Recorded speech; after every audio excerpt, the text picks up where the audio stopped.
The year was 2012, the 90th anniversary of St. Augustine High School in North Park. As part of the celebration that year, a priest who was then the prior of the Order of St. Augustine paid a visit to the school. He was Father Robert Prevost then. He's Pope Leo XIV now. St. Augustine Principal James Horn says those who were there at the time recall the event with joy. A statement released by Principal Horn says in part, to now see him step onto the balcony of St. Peter's Basilica as the 267th Pope is nothing short of humbling.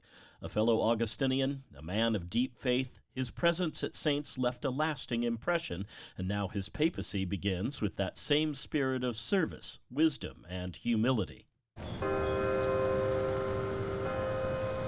At the Roman Catholic University of San Diego, we found a mixture of joy and hope for the election of the new pope. I think that he's a great choice.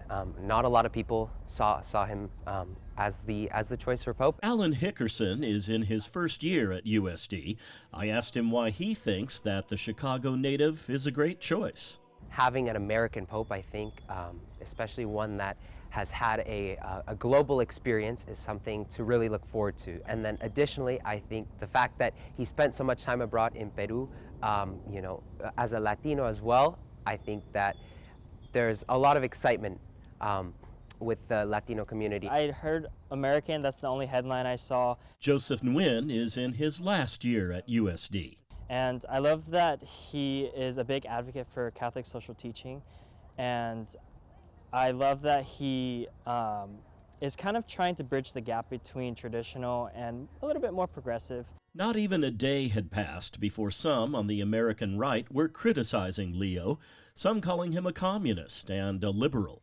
But USD's Vice President for Mission Integration says using a political lens to describe how Leo stands on any issue misunderstands how faith and the Church works. But that's the beauty of Catholic social teaching in particular, which is that it doesn't neatly line up with either of the political parties in the United States, and therefore it can challenge all of us.